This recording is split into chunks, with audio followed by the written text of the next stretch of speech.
2, 3, fight!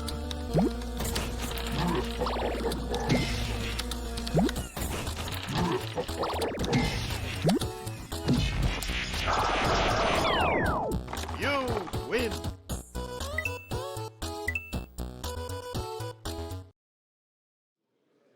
Bonjour à tous. Juste avant qu'on se présente, hein, je tiens à rappeler, ça va pas être une conf technique. Voilà. Donc du coup, on va vous parler d'un problème qui se passe en ce moment entre l'agilité et les développeurs.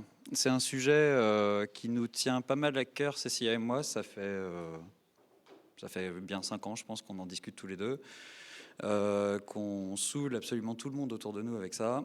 On a interviewé des coachs agiles, on a interviewé des développeurs, on a fait des sondages en ligne, on a embêté tout le monde au meet-up, enfin bon, bref.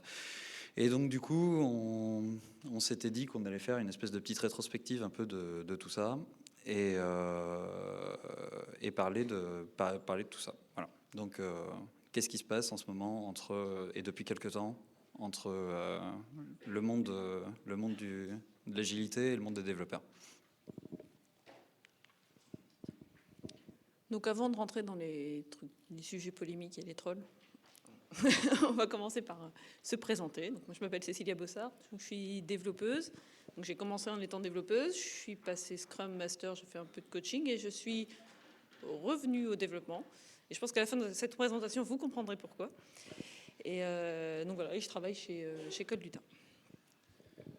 Et donc Jean Paliès, je suis développeur freelance en ce moment et depuis quelques temps maintenant, je fais du mob programming en équipe et en faisant du TDD.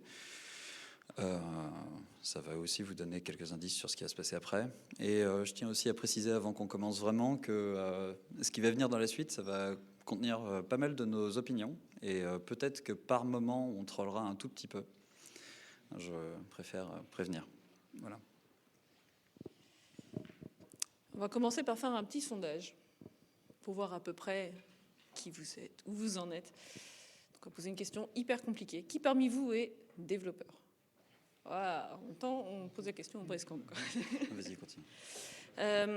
Quand on vous dit que vous allez travailler sur un projet agile, qui parmi vous est content et a envie d'y aller? C'est cool. Qui travaille actuellement sur un projet agile? Ou qui se dit agile? Ah, il y a plus de mains qui se lèvent d'un coup. Ok. Et qui est satisfait du produit qu'il livre? C'est-à-dire, quand on dit satisfait, c'est en fonction de la qualité de code, la satisfaction des utilisateurs finaux, la façon dont ça se passe. Enfin voilà, qui est content de la façon dont ça se passe? Ok. Et ceux qui sont contents et qui travaillent sur un projet agile? Ça va. C'est des gens bien. Bon alors, nous ce qu'on a reçu comme feedback, c'était que pour beaucoup de développeurs, on a pu le voir encore là, ça reste attractif d'aller sur un projet agile, ça reste quelque chose qui est motivant. Mais une partie des développeurs font un rejet. Et un rejet, c'est-à-dire que quand on va dans une conférence agile, il n'y a plus de développeurs. Et quand on va dans une conférence technique, il n'y a presque plus d'agilistes qui viennent. On a rencontré des développeurs qui ne veulent plus du tout entendre parler d'agilité. On en a aussi qui nous ont dit que le déploiement, et j'insiste sur le mot d'ailleurs, l'agilité sur leur projet, ça a été vécu comme un traumatisme. Et c'est ça qui nous a été dit. Donc nous, ces petits signaux qu'on a commencé à percevoir, on les a nous assez mal vécus. On s'est dit mais qu'est-ce qui se passe, et on a commencé à se poser des questions sur le genre de dérives qui ont pu amener ça. Et parallèlement à ça, il y a ce genre de mouvements un peu radicaux, de mouvements de développeurs qui veulent plus rien avoir à faire avec l'agilité, qui parlent même que toutes ces méthodes les humilient dans leur travail. Donc c'est quand même assez violent. Voilà, donc des programmeurs qui sont intéressés que par le code et plus du tout par le reste. Et donc c'est Z-Show hein, qui a fait ça. Donc Z-Show est assez connu pour ses communications coup de poing. Donc c'était le cas. Quand on regarde d'un peu plus près, je ne vais pas vous faire la liste de tout ce qui est dit, mais on remarque qu'il y a une colonne au milieu qui dit que globalement, les intentions qui sont annoncées sont jamais réellement celles qui sont tenues, et que c'est ça qui peut aussi être exaspérant. Et on a aussi un autre mouvement du côté des agilistes qui sont les agile quitters, qui dit qu'en gros, on a un peu marre de toutes ces dérives et qu'on préfère bien dormir plutôt que faire semblant de livrer de la valeur ou garder une sorte d'intégrité plutôt que des certifications. Enfin bon, plein de choses. Voilà. Donc on sent que le mouvement est quand même assez global et ne concerne pas seulement les développeurs au final. Alors, nous, on a commencé à se poser des questions. On s'est demandé, on a toutes ces réponses. On s'est demandé pourquoi. On a commencé à formuler quelques hypothèses. Donc, une des premières qu'on a eues, c'était que c'était le quotidien. Tous les projets fonctionnent, la plupart, en mode agile. Tout va bien. On a eu des échos aussi qui disaient que, en fait, tout va bien. Il n'y a absolument plus besoin d'en parler, en fait. Ça ne sert plus à rien d'en parler. Tous vos projets se passent parfaitement. Vous le savez tous. Circuler, quoi. Il n'y a plus rien à voir. C'est fini. On a même entendu ça dans des confs agiles. On a vu des confs agiles qui faisaient des CFP où ils demandaient à ce que les gens qui viennent ne viennent pas de l'informatique parce que le sujet était galvaudé et n'était plus intéressant. Bon, a priori, on peut plus s'améliorer, je pense. On se dit aussi que en fait, finalement, l'agilité, c'est un peu c'est du bullshit marketing, quoi. Ça part dans tous les sens, on ne sait plus trop qui fait quoi, qui, comment. Enfin, voilà. Donc, bref, c'est parti dans des sphères qui ne nous concernent plus. Puis l'agilité aussi, c'est vécu par pas mal de gens dire en fait, moi je suis venu pour bosser et je passe mon temps à suivre des process lourdingues, assez rigolo d'ailleurs de dire qu'en agilité on passe plus de temps dans les process qu'autre chose, dans plein de réunions et qu'au final beaucoup de bruit pour rien, quoi. Très souvent, l'agilité, c'est un peu une volonté de la direction. On parle d'agilité à l'échelle, on agilise toute l'entreprise.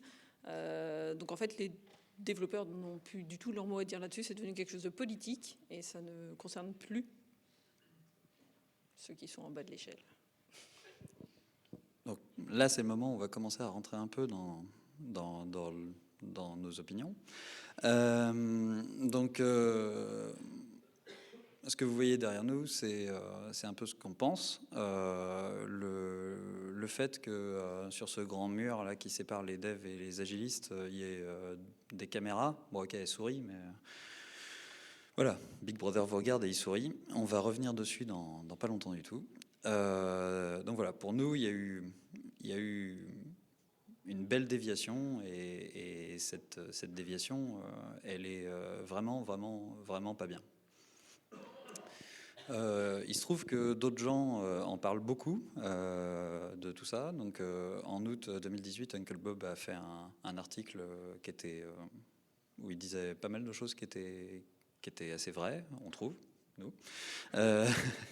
Voilà. Donc là, si vous regardez ce qu'il dit, c'est que à l'origine, c'était quelque chose qui concernait plutôt les développeurs, mais que très rapidement, comme l'agilité, c'était quelque chose au final d'organisation, peut-être par un geste d'autodéfense, parce qu'on disait quand même que les développeurs allaient se responsabiliser, prendre eux-mêmes leurs tâches et gérer eux-mêmes le tout, en fait. C'était un peu le but. S'approprier le projet, etc. Peut-être par réaction d'autodéfense, le management est venu dire écoutez, voilà, touchez pas à ça, c'est à nous, on s'en occupe. Et nous, ce qu'on constate, c'est que dans les confs agiles, il y a une typologie de personnes qui ne vient plus. Ce sont les créateurs d'entreprises, ce sont les développeurs. Et la seule chose qui vient, c'est le middle management. Et on peut commencer à aller aussi dans le troll en disant que peut-être qu'ils essaient de justifier leur place. Donc, si on refait un peu l'histoire de l'agilité, l'agilité a été créée par des programmeurs, pour des programmeurs et des utilisateurs finaux, en fait. Hop, on prend les deux bouts de la chaîne. Donc, au début, c'était RAD, DSDM, XP, le manifeste. Enfin, ça concernait vraiment les programmeurs. Et après, on a vu Scrum. Je ne vais pas cracher sur Scrum, mais voilà. Donc, Scrum proposait un cadre bien défini, des règles, des process. Enfin, Scrum, c'est un framework. Donc, je ne vais pas vous apprendre ce que c'est qu'un framework. Mais un framework, c'est facile à mettre en... On a l'impression que c'est facile, que ça nous donne plein d'outils, qu'on va pouvoir faire plein de choses. Voilà. Donc, Scrum avait cette promesse de dire, vous appliquez les règles et vous serez agile. Bon, ça ne marche pas toujours très, très bien.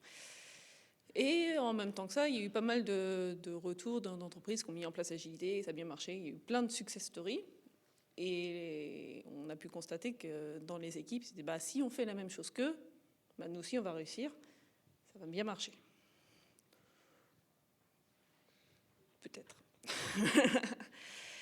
Donc on a eu cette popularisation de Scrum et de l'agilité. Tout le monde devait mettre en place Scrum. Et comme du coup c'était un mouvement, un engouement général, fatalement il y a eu une monétisation de l'agilité. Donc il y a eu plein de formations. Il y a eu des certifications, il y a eu des audits de maturité agile, du passage à l'échelle, enfin tout ça avec des certifications et des formations, et une grosse monétisation de l'agilité. Et puis tout ça sans prendre en compte en fait le cœur même de ce que c'est que l'agilité, c'est-à-dire les personnes qui font le travail ont été complètement occultées de tout ça. Ouais, donc on a pu constater une forme de cargo cult, si vous connaissez le truc, voilà, où globalement on suivait les choses sans trop savoir ce qu'il y avait derrière. Et Ron Jeffries a lui aussi parlé de ça, et il disait quelque chose avec lequel on est, nous, complètement d'accord. C'est que l'agilité, c'est comme le développement. On va pas on n'apprend pas à faire du développement logiciel juste en une semaine. Et en fait, avoir une équipe fonctionnelle et avoir les bonnes pratiques et les bonnes façons de bosser ensemble, ça se fait pas en une semaine. Si vous décidez de monter, il y a eu quelqu'un qui a tweeté ça il y a pas très longtemps, que si vous décidez d'embaucher là maintenant 4 personnes pour livrer votre produit qui va tout déchirer parce qu'il doit sortir demain, c'était il y a 1 an qu'il fallait embaucher. Et ce que vous faites, vous n'avez pas compris ce que vous étiez en train de faire en fait. Donc voilà, ça nécessite un peu de recul. Et donc l'agilité est entrée dans les mœurs. On va faire nos rabat-joie. Comme toutes les choses qui deviennent populaires, ça perd un peu de son essence. C'était mieux avant quand même l'agilité. Donc on va mettre de l'agilité à toutes les sauces pour justifier tout et son contraire. Le retard du projet, c'est à cause de l'agilité, parce que de toute façon, en même temps, les développeurs, ils font ce qu'ils veulent, donc forcément, le projet est en retard. Pareil pour les bugs, ils en font qu'à leur tête, et puis c'est encore la faute de l'agilité. On a pu constater que, par contre, si le client est satisfait, c'est parce que le directeur de projet était un visionnaire. Là, on ne parle plus d'agilité. Et puis, on a rencontré un certain nombre de Scrum Masters qui n'avaient jamais lu le manifeste Agile. Donc on s'est dit que là, pour être vraiment sûr, on va vous le lire. Voilà. Donc le manifeste Agile, c'est 4 valeurs et 12 principes. Accrochez-vous, c'est parti. Non, on va juste vous rappeler les 4 valeurs, et je vous invite très fortement à lire les principes. Donc les valeurs de l'agilité, c'est qu'on va préférer les individus et les interactions plutôt que les processus et les outils. On va préférer des logiciels opérationnels plutôt qu'une documentation exhaustive. Collaborer avec le client plutôt que négocier des contrats, et s'adapter aux changements plutôt que suivre un plan. Oui, il y en a quand même beaucoup qui doivent le connaître, mais ça fait toujours du bien de leur dire. Et ça ne veut pas dire qu'on n'a pas de process et d'outils, qu'on n'a pas de doc, surtout pas, qu'on n'a pas de contrat non plus, et qu'on n'a pas de plan, si en fait on planifie aussi en agile. Voilà. Je voulais juste remettre un peu les choses au clair. Voilà. Alors bon, à nouveau, désolé, toujours le même article. À nouveau, on tombe sur Uncle Bob qui cogne encore un peu dans le même, à peu près dans le même sac de frappe. Donc, avec tout ce qu'il y a eu, toutes les conférences, toutes les certifications, tout hein, ce qui a été abandonné, c'était le fait de programmer. Et la plupart des valeurs de l'extreme programming ont été complètement oubliées. Tout ce qui est dans le software craftsmanship, ça n'a pas été réellement, enfin, c'est pas vu comme faisant partie de l'agilité. Et puis on se concentre sur la gestion de projet et plus du tout en fait sur la manière dont on fait le software. C'est un truc de fou en fait, mais oui, en fait je comprends pas, hein, mais bon. Et donc le vrai truc d'une équipe agile, c'est de gérer le quotidien des gens en fait. Et vraiment de se poser des questions sur comment on va faire et comment on va avancer ensemble. Et sur cette exclusion des développeurs du mouvement agile, moi je l'ai vécu directement en m'occupant d'une association d'agilité. Donc, on s'occupe du Meetup Software Crafters en fait à Nantes, donc artisanat logiciel, bonne pratique, tout ça. Et sans vouloir me vexer, quelqu'un m'a demandé quel était le lien avec l'agilité.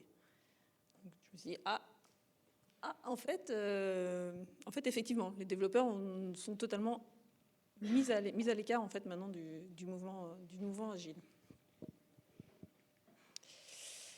Donc il faut savoir que l'agilité repose avant tout sur une excellence technique. C'est d'ailleurs, on ne va pas vous citer les 12 principes du manifeste, mais on va en citer un quand même. C'est une attention continue à l'excellence technique et un bon design renforce l'agilité. Donc dans le manifeste, il est quand même dit que sans excellence technique, vous pouvez mettre tout ce que vous voulez, ça ne marchera pas. Voilà, donc c'est vraiment le cœur, un cœur de l'agilité. Et ça aurait peut-être dû être mis dans les valeurs. Donc ça aurait été plus radical. Et puis, encore une fois, Oncle Bob, mais aussi Martin Fowler, voilà, ils font le constat que le mouvement de l'agilité a complètement mis à l'écart les développeurs et cette notion d'excellence technique qui est absolument cruciale. Alors, attention, ça va être assez choquant, mais en fait, c'est pas parce que vous avez les apparences de l'agilité que vous êtes agile. Donc, vous n'êtes pas agile si vous faites de l'intégration continue, que vous faites du planning poker et que de temps en temps, il y a quelqu'un qui écrit un test. Non. Voilà. Je suis navré de vous le dire. Si vous faites un daily scrum qui dure 2 heures ou 30 minutes, c'est pas non plus que vous êtes en train d'être agile. Alors, en fait, on s'est dit, bon, ça vient peut-être en fait du manifeste. Les gens ont lu le manifeste, on dit qu'on a le droit de privilégier des trucs à d'autres. Ils n'ont pas compris qu'en fait on avait le droit de tout prendre. Ils se sont dit, en fait, tout est à la carte, c'est génial. On prend ce qu'on veut et c'est parfait.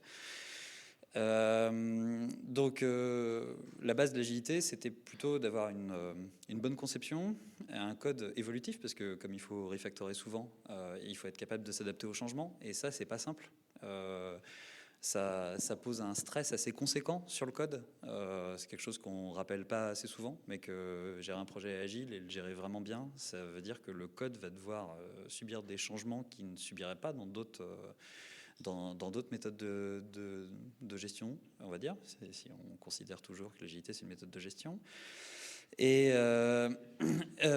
donc, il se trouve que faire une conception de ce genre-là, qui est capable de résister à des refactorings fréquents, ça demande du recul. On revient sur l'excellence technique d'ailleurs. Voilà. Donc, une autre chose aussi qu'on a remarqué, c'est que il y a beaucoup de gens qui pensent qu'en fait, on peut faire Scrum sans faire d'extreme programming. Donc nous, on avait un peu envie de dire que ça ressemblait, du coup on va reprendre une blague qu'on entend il n'y a pas longtemps, mais ça ressemblait un peu à l'emoji crotte que tout le monde peut trouver, c'est-à-dire que voilà, au moins elle sourit, elle est bienveillante, mais ça marche pas en fait, voilà. Et donc, pardon, hop, voilà. Donc l'extreme programming, ça c'est toutes les valeurs c'est toutes les pratiques de l'extreme programming, et c'est rempli de petites flèches. Et les flèches ne veulent pas dire que quand on fait l'un, on est obligé de faire l'autre. Les flèches disent que chaque pratique renforce certaines autres pratiques ou est renforcée par d'autres pratiques. Je pense que tous, vous faites un truc là, voilà. Ou peut-être ça, ou en tout cas vous croyez que vous le faites. Mais voilà, en gros, je pense que tout le monde fait ça. Par contre, je sais pas si...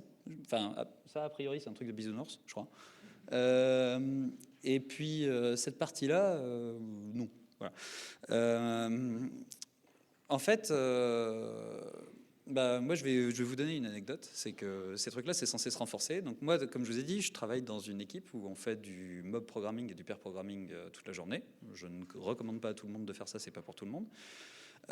Et où on ne fait que, on ne travaille qu'en TDD uniquement. Et donc nous, on s'est dit bon bah voilà, on va faire ça, ça va être bien. On a fait ça et c'est bien. Voilà, on est content. Et sauf que notre client ne voulait pas intégrer une grosse partie de nos tests dans son intégration continue. Et on s'est dit bah tant pis. Et on a fait ça. On exécutait de temps en temps chez nous tous les tests pour vérifier quand même.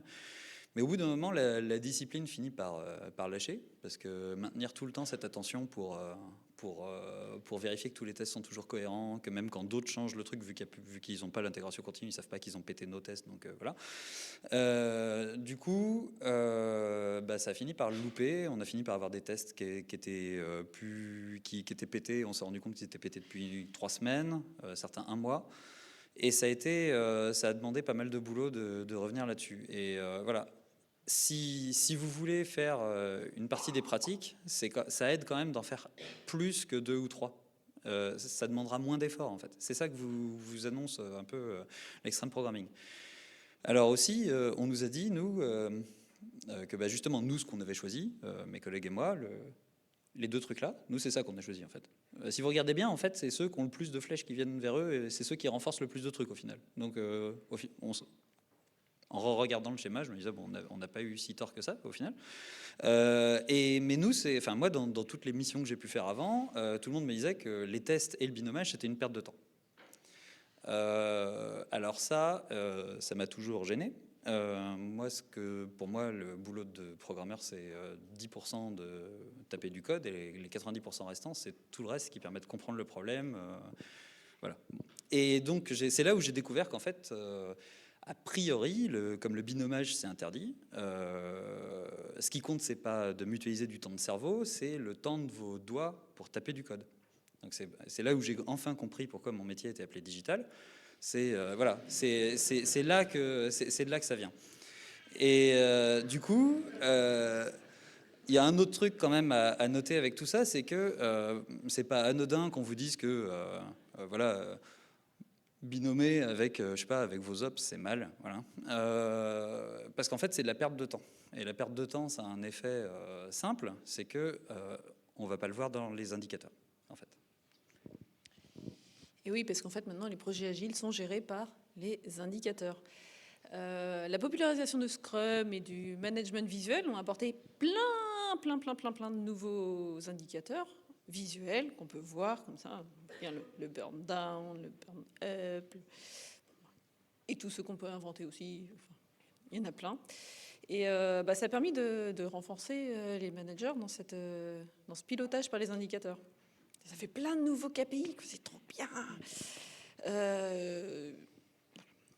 Et ces indicateurs visuels, donc, que tout le monde peut regarder, ça augmente aussi, ça allège un peu la tâche des managers, parce qu'en fait, tout le monde va s'auto-censurer, va s'auto-surveiller. C'est assez... c'est juste déprimant d'y penser comme ça. On va avoir une illusion de la liberté. On va dire aux développeurs, vous pouvez vous autogérer, vous êtes libre. Donc forcément, les développeurs vont être heureux, sauf qu'en fait, est-ce qu'ils sont vraiment libres dans ce qu'ils font? Voilà. Donc voilà, il y a plus, on n'a plus du contrôle top-down, mais maintenant tout est central. T'as mis à revenir. Il fallait que je revienne dessus. Donc voilà, donc les indicateurs vont biaiser la relation qu'on a avec le travail. Donc tous ces outils qui étaient censés apporter de la transparence vont avoir tendance à se retourner contre les personnes qui ont voulu les mettre en place. Donc on apportait de la transparence pour essayer de lever les problèmes au plus tôt quand même. C'était ça le but premier. Le but c'était de pouvoir réagir et s'adapter. Voilà. Donc maintenant, qu'est-ce qu'on voit? C'est des managers qui demandent pourquoi le burn down n'avance pas. Pourquoi le reste à faire n'a pas diminué? Pourquoi est-ce que le reste à faire a augmenté? Enfin, ça arrive. Pourquoi est-ce que le collègue il a fait plus de tâches que nous sur le sprint? Ça veut dire qu'on n'est pas vraiment impliqué sur le projet, quoi. Voilà, donc ça fait des dérives quand même assez malsaines sur un management de projet.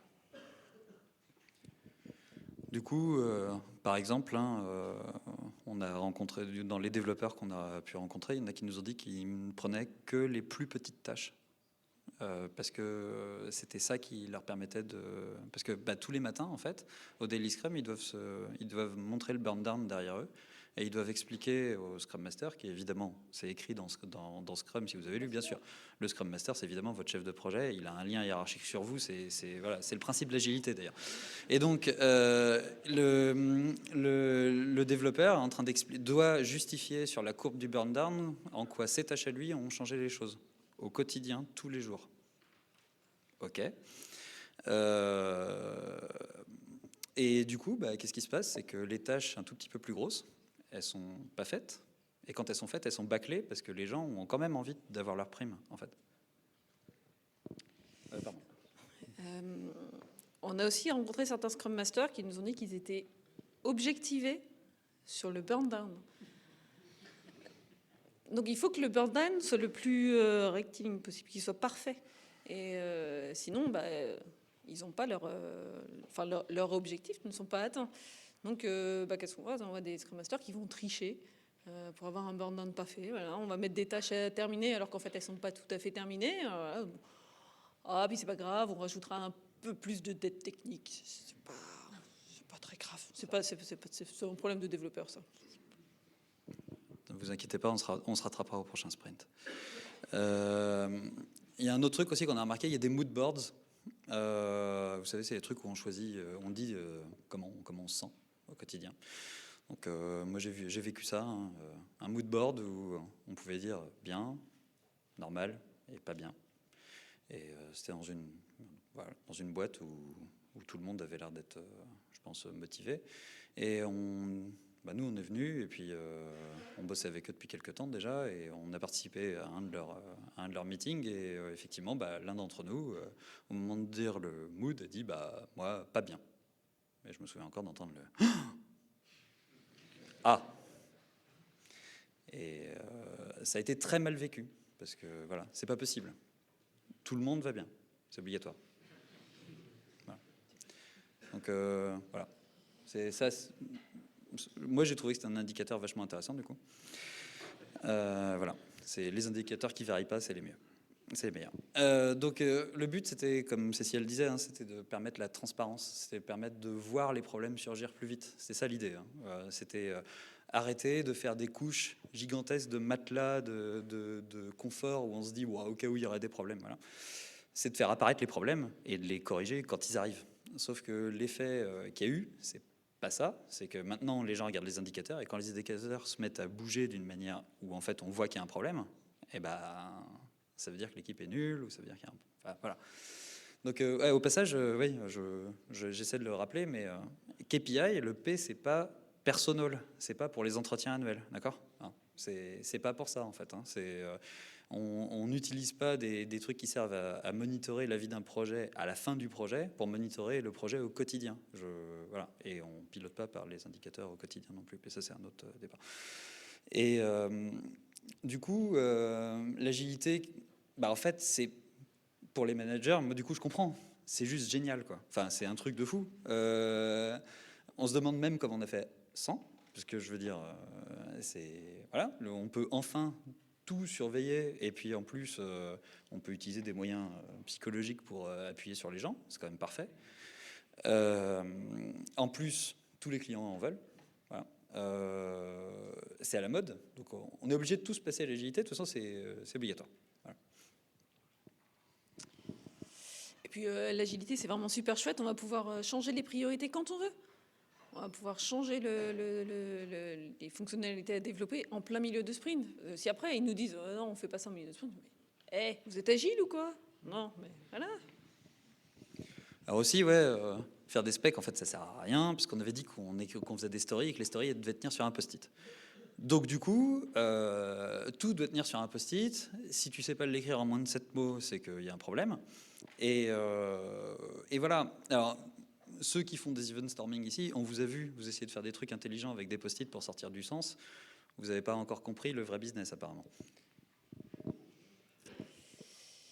Et puis l'agilité, ça apporte quand même un ROI hyper rapide. On va faire un max de fonctionnalités le plus vite possible quand même, parce qu'on fait des sprints, hein, on va vite, qui vont rapporter de l'argent. On ne s'occupe pas de la qualité ou de la sécurité, comme on a vu ce matin. Voilà. On va livrer, mais vite, un max de trucs pour faire plaisir aux actionnaires, pour toucher notre prime. Et voilà. Donc avant, le développeur résolvait des problèmes. Maintenant, un développeur est un producteur de valeur. On a un peu changé de paradigme. Et on a changé d'éthique aussi. Ouais. Ça va troller. Du coup, il y a un problème aussi. Alors, quelque chose qu'on a vécu, moi je l'ai vécu personnellement. Voilà, moi on m'a déjà dit, écoute, il y a un problème, tu peux pas parler à ces gens-là parce que tu risquerais de leur dire la vérité. Ok. Donc évidemment, du coup, on va surtout pas mettre des développeurs en présence d'un client. Vous êtes fous. Et sinon, le client saura ce qui se passe en vrai, ce qui serait franchement gênant. Et on n'imagine même pas un utilisateur. Enfin bref, voilà. Et voilà, les développeurs ils savent pas parler aux gens, c'est bien connu. C'est pour ça qu'on les met dans des équipes agiles hyper communicantes. Et puis du coup, en plus, il se trouve que comme on avait dit que ils s'affectaient à leurs propres tâches, tout ça, on a plein de gens là qui servent plus à grand chose à recycler. Donc voilà, on va les mettre PO, proxy PO, proxy PO, proxy PO, voilà. Puis après, on se retrouve avec un truc. Tiens, on dit au final, avant, on avait quoi? On avait une MOE déléguée, une MOE, une AMOA et une MOA. Bah tiens, maintenant, on a un PO, un proxy PO, un proxy PO. Enfin bon, voilà. Bref. Et finalement, nickel. Enfin voilà, ça marche parfaitement, quoi. Parfait. Et puis pour montrer qu'on est jeune et dynamique, et puis que ça fait cool, on va coller des post-it partout, sur les murs, sur les fenêtres, pour que les gens dans la rue sachent qu'on est agile et qu'on est cool. Voilà.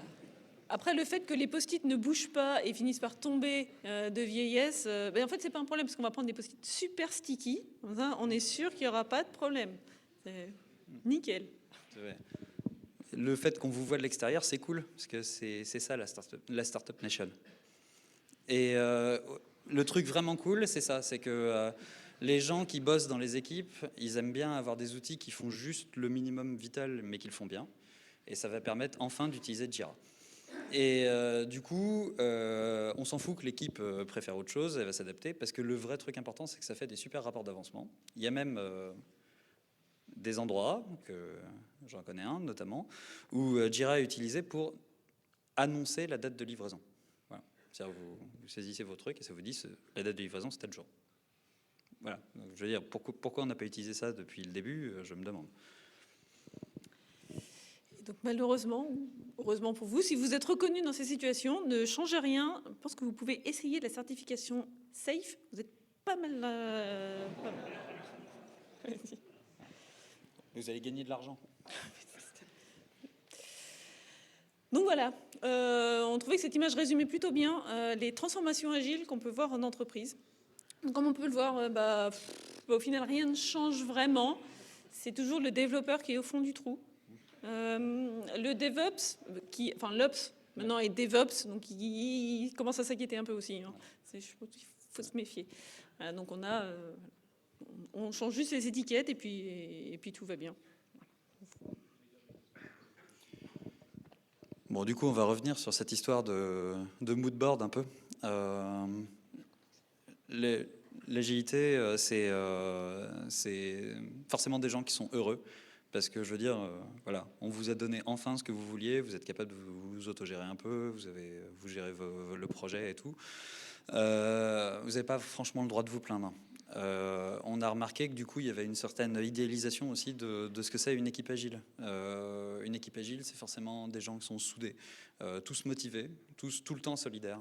Ils ont des managers, ok, mais qui sont à l'écoute, compréhensifs, empathiques, La plupart du temps, on irait même jusqu'à dire qu'ils sont philanthropes d'ailleurs. Et les clients sont toujours accessibles, toujours disponibles. On peut, voilà. Et donc les gens qui croient ça et qui disent ça y est, ouais, je vais bosser là-dedans, ça va être cool, bah, ils vont mal. Mais mal. Voilà. Je rappelle qu'en France en ce moment, il y a un énorme taux de burn down et de burn-out, pardon. Voilà. Il fallait faire ce lapsus-là, c'était nécessaire. Et donc, les dégâts sont assez conséquents. On le voit vraiment souvent. Et ça fait peur. Et on retombe sur le traumatisme dont on parlait au début. Ça peut être celui-là.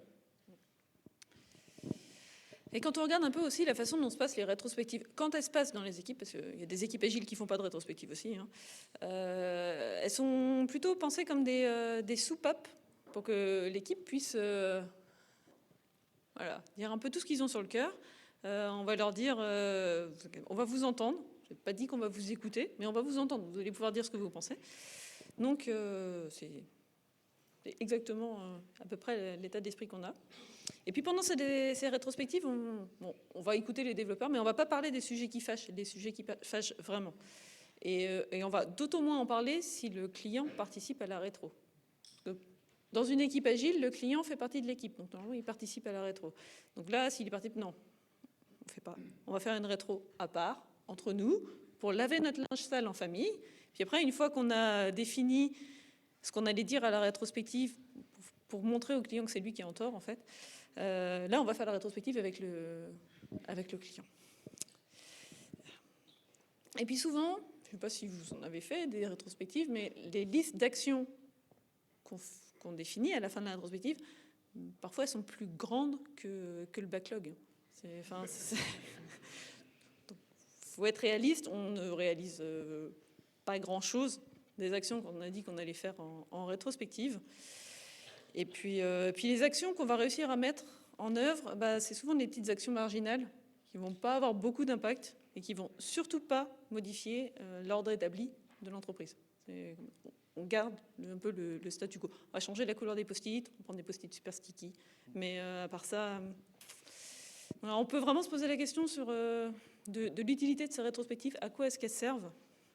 Est-ce que l'équipe améliore ses pratiques avec de telles rétrospectives en blâmant le client, en lui faisant croire qu'en fait tout est de sa faute? Est-ce que le travail s'en trouve vraiment amélioré? Je vous laisse y réfléchir. La réflexion qui est derrière aussi, c'est bien réfléchir au système qui est en train de se mettre en place, quoi. Si on vous pressurise et que le seul moment où on vous donne une soupape pour ventiler un peu votre stress, voilà, c'est se demander si c'est pas quand même un peu prévu tout ça. Un autre truc, c'est que montrer l'exemple, c'est bien. Vous l'aurez tous remarqué, dans les équipes, la partie expertise et excellence technique n'est pas toujours là, ou la partie même, des fois, il y a besoin de s'améliorer sur certaines choses. L'idée, c'est que quand une équipe agile a besoin de s'améliorer, elle choisit de faire appel à quelqu'un, si elle veut faire appel à quelqu'un. Ce qui ne doit pas arriver, c'est qu'un management missionne un évangéliste ou un coach, vous l'appelez comme vous voulez, pour venir améliorer les choses, entre guillemets. Il se trouve que beaucoup de coachs, quand ils viennent, ont un comportement très prescriptif. Ils viennent vous dire quoi faire. Jamais ils vont mettre la main à la pâte et faire avec vous. Et aussi, quand ils sont missionnés par l'extérieur, ils viennent redéfinir, en toute bonne foi par contre, ils viennent redéfinir la notion de bien, si vous réfléchissez. Ils viennent vous dire comment bien faire les choses. Et ce qu'il ne faut pas oublier, c'est qui les paye pour le faire. Voilà. Et quelle notion de bien ils essaient de propager. Parfois, ça essaie de changer, non pas la façon dont les gens travaillent ensemble, mais la façon dont ils sont, enfin, leur vraie valeur. Et se poser la question de la violence de la chose. Voilà. Bon, même dans les coachs craft, des fois, on tombe sur des choses avec des sortes de dictature du clean code. Où, voilà, enfin, je veux dire, si vous avez lu le bouquin Clean Code, vous avez dû vous sentir forcément un peu humilié en disant « Oh zut, je suis vraiment nul ». Voilà. Il y a d'autres gens qui ont d'autres façons de voir ce que c'est que la qualité du code, qui sont moins clivantes. Voilà. Et là, ça va trop. On peut constaté une autre dérive de l'agilité. C'est un peu l'utilisation à outrance. Je ne sais pas si vous avez déjà vécu ça, des energizers, des icebreakers, des... Voilà. Donc, il y a une sorte de gamification à l'extrême des réunions. Alors, je n'ai absolument rien contre les Agile Games. J'en utilise quand je donne des formations, ce genre de choses. Effectivement, ça a un côté pédagogique qui est assez important. Mais on ne l'utilise pas systématiquement. On ne l'utilise pas de manière obligatoire. On ne force pas les gens à participer à une activité collective qu'ils peuvent considérer dégradante, ou avec lesquelles ils ne sont pas confortables en tout cas. Quand on fait le parallèle avec ce qui se passe dans le système scolaire, on a interdit le bizutage. Je pousse un peu le bouchon un peu loin. En entreprise ou dans des conférences, il y a des fois on se demande si c'est pas un peu du bizutage. Quand on doit faire un Shifumi géant et qu'on est obligé de le faire, ça peut être gênant. Enfin, il y a des gens qui n'aiment pas trop le contact physique et les forcer, c'est pas normal. Donc ceci étant dit, puis l'utilisation de tous ces jeux, on gamifie énormément les réunions, c'est super, c'est bien, mais ça améliore pas en fait l'image qu'on a des développeurs, qui sont des éternels ados, des gamins qu'on peut amadouer avec des nerfs, des bonbons, des tables de ping-pong et des Agile Games. Voilà. Donc ce genre de choses, il y en a qui s'épanouissent là-dedans et qui trouvent ça génial, et très bien pour eux. Mais sachez que c'est pas pour tout le monde. Et quand on oblige les gens à le faire, on exclut une partie des personnes. Voilà. C'est comme tous les trucs où vous dites, je sais pas, bien sûr, t'as regardé le match hier. En fait, vous êtes en train d'exclure des gens. Et là, c'est pareil. Et donc justement, ce qu'on va essayer de vous dire, c'est que l'agilité, alors attention, ouais, des gens qui croient à mort à l'agilité vont vous dire, l'agilité, en fait, c'est pas pour tout le monde et c'est pas pour tous les projets et ça marche pas pour tout le monde et c'est pas une silver. Enfin, désolé de vous le dire, mais attention, ça va être assez choquant, mais il n'y a pas de silver bullet en fait. Voilà, vous n'allez pas trouver une seule façon de faire qui résout tous les problèmes. Voilà. Et on va prendre un exemple, hein, c'est que la partie transparence et communication. Donc voilà. Vous êtes dans une équipe agile, du coup vous devez communiquer énormément. Vous devez avoir tout le monde a une visibilité sur où en sont vos tâches. Vous travaillez en équipe, vous faites des code review. Ça peut être difficile, parfois c'est même violent. Vous devez parfois pairer. Vous devez aussi accepter des choses qui peuvent être particulières au final. Hein. Accepter qu'on revienne en arrière sur des choses qui ont déjà été faites. Il y a des gens qui ont beaucoup de mal avec l'idée de refactoring. Si on a besoin de revenir dessus, c'est qu'on l'avait mal fait. Enfin, si on voulait le faire vite, il fallait le faire bien du premier coup. Il y a des gens qui se sentent bien comme ça, et ils ont le droit de se sentir bien comme ça d'ailleurs. On peut aussi, on remet en question, via les rétros, des fois, la manière de travailler. Il faut être capable d'accepter ça, de remettre en question une manière de travailler qui marche pour certains et dire on va essayer autre chose. Et tout le monde n'est pas à l'aise en fait. Et qu'est-ce qu'on fait en fait quand vous avez décidé. Alors oui, vous, équipes agiles, équipe de développement, vous avez décidé de passer à l'agilité. C'est absolument pas votre client ou vos responsables ou votre Scrum Master, chef de projet, directeur, qui a décidé que vous passiez à l'agilité. C'est vous tous ensemble en vous mettant d'accord. Bon, comme dans les faits, c'est pas le cas. Qu'est-ce qui se passe pour les gens qui jamais n'auraient accepté ça ? Tous les jours, en continuant de collaborer à ça, vous acceptez qu'ils soient mis en dehors de leur zone de confort. Tous les jours, ils se sentent mal. Mais qu'est-ce qu'on fait ? On les exclut des équipes. Voilà. Donc nous, on n'a pas de réponse, mais faut penser un peu. Je croyais que l'agilité, c'était de gérer un peu les interactions humaines. Et du coup, il faut peut-être prendre en compte aussi ce que disent les autres. Et puis même si ces méthodes sont à la mode et qu'on les utilise partout, elles ne sont pas forcément bonnes dans tous les contextes de projet. Donc à l'origine, l'agilité a été mise en place comme support à l'innovation. C'est-à-dire avoir une boucle de feedback très rapide pour pouvoir effectivement changer de cap et innover le plus vite possible. Donc c'est pas étonnant que ce soit les startups en fait, qu'ils en soient appropriés, enfin qu'ils l'aient utilisé de manière intensive très rapidement. ils avaient besoin de tester le produit au plus vite possible et d'avoir un retour terrain. Donc l'agilité est juste parfaite pour ça. Mais ce qu'on constate aujourd'hui, c'est que c'est plus vraiment cet avantage qu'on utilise. C'est le ROI, en fait. Donc on n'utilise plus ce support à l'innovation. Et on ne prend plus le temps nécessaire pour innover. On se focalise sur le time to market et on ne prend pas le temps d'essayer de faire les choses autrement, de faire des POC, de faire des choses différentes. On ne prend plus ce temps-là.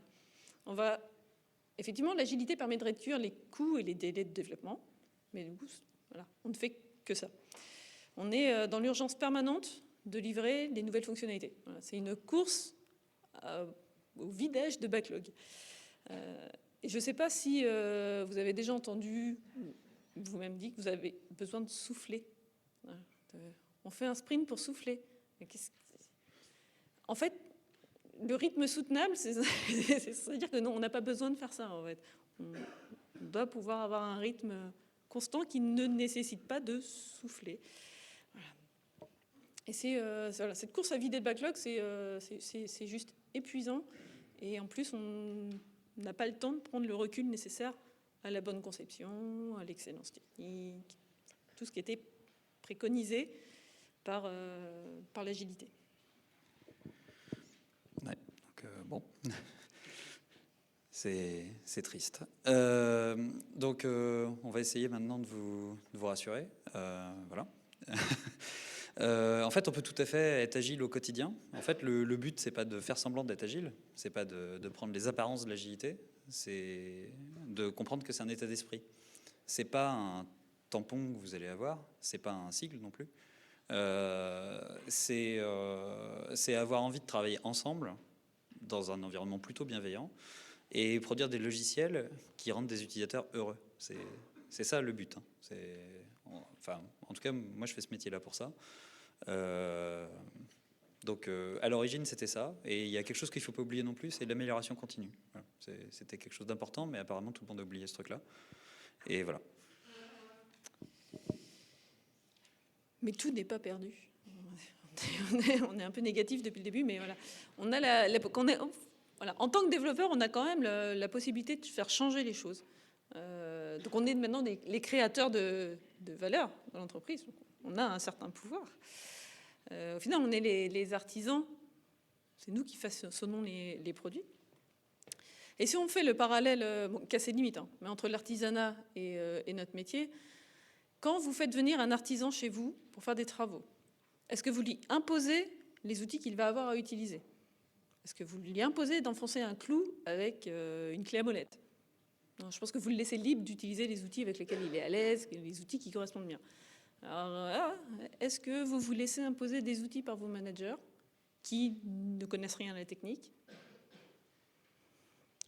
Voilà.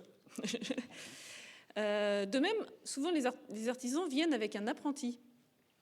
Est-ce que vous empêchez l'artisan de venir avec? Est-ce que vous fermez la porte à l'apprenti? Parce que bon, ils n'ont pas besoin d'être deux pour faire ce boulot, quoi. Enfin, on va prendre qu'un seul. Voilà. Donc de la même manière, dans nos métiers, on nous empêche de binômer. Personne ne propose d'avoir des apprentis. De temps en temps, il y a des stagiaires. Voilà. Mais ça s'arrête un peu là. Est-ce qu'il ne faudrait pas pousser aussi un peu le partage des connaissances, l'apprentissage? Voilà. Donc les développeurs expérimentés sont quand même considérés comme des personnes immatures qui n'ont pas pu évoluer pour être chef de projet quand même, soyons honnêtes. Sont des éternels ados. Bon, aussi, on peut se poser la question, mais pourquoi une telle infantilisation, quoi? On est responsable de nos outils et de nos méthodes de travail. L'agilité, elle est née dans les équipes de développement et c'est là qu'elle vit et c'est là qu'elle doit grandir.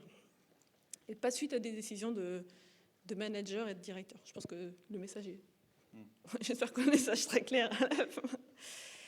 Puis de même, le code que vous faites aujourd'hui, ça va être en général à vous de le maintenir demain. Alors pourquoi est-ce que vous mettez vous-même des bâtons dans les roues en ne mettant pas l'accent sur la qualité, sur la relecture, enfin, le fait de faire un code compréhensif, sur le partage des connaissances? oui, sur la compréhension du métier. Voilà.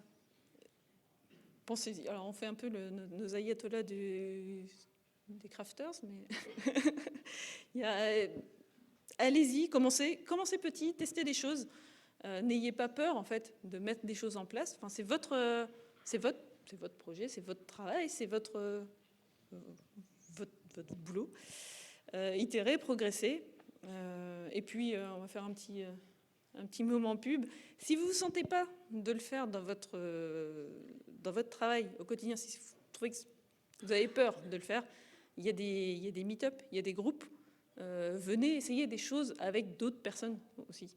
Enfin, nous, à Nantes, le meet-up Software Crafter, c'est exactement ça, quoi. On vient, on discute, on partage, on fait des dojos, on fait des trucs.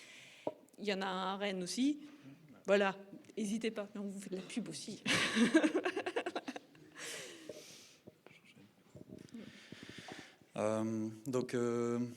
On avait dit que c'était pas tout à la carte, n'est-ce pas? Mais vous avez le droit de prendre les bonnes pratiques, les pratiques qui vous paraissent pertinentes dans votre contexte. Ce qu'il faut avoir conscience, c'est que vous êtes toujours en phase d'amélioration continue. C'est ça qu'il faut viser.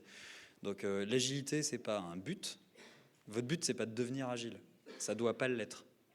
Vous l'êtes. Et l'agilité, c'est la façon dont vous avez choisi d'aller vers le but qui est de faire le logiciel final. D'accord?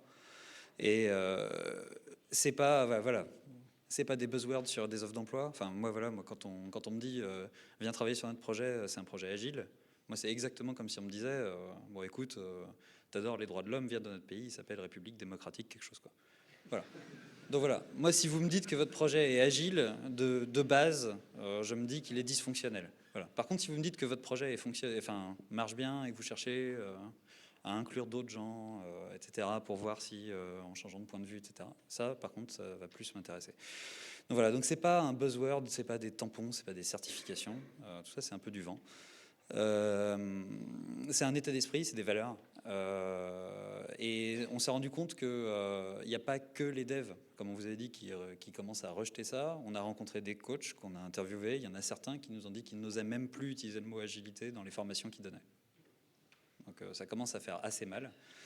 On s'est aussi dit que peut-être qu'un des problèmes, toujours dans la partie dogmatique, peut-être qu'un des problèmes, ça avait été d'écrire le manifeste. Parce qu'il se trouve que souvent, quand des gens écrivent des choses intéressantes, enfin quand le sage monte la lune, l'idiot regarde le doigt, et ben là c'est pareil. Quand des gens écrivent des choses intéressantes, il y a toujours une pseudo-église qui se construit sur ce truc-là et qui finit par valoriser un dogme qui est de suivre ce qui a été écrit et pas ce qui était pensé. Et c'est un peu ce qui se passe avec du coup des coachs qui font en sorte que tout ça soit fait là.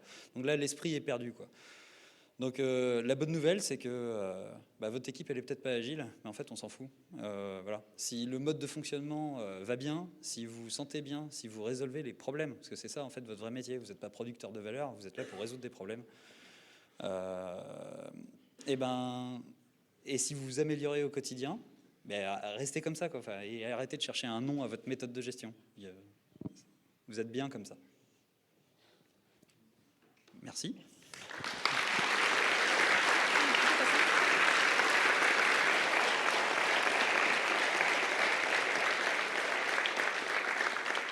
Et on voulait rapidement aussi remercier tous ceux qui nous ont qu'on a saoulés, qui nous ont soutenus et voilà. Et si vous avez des remarques,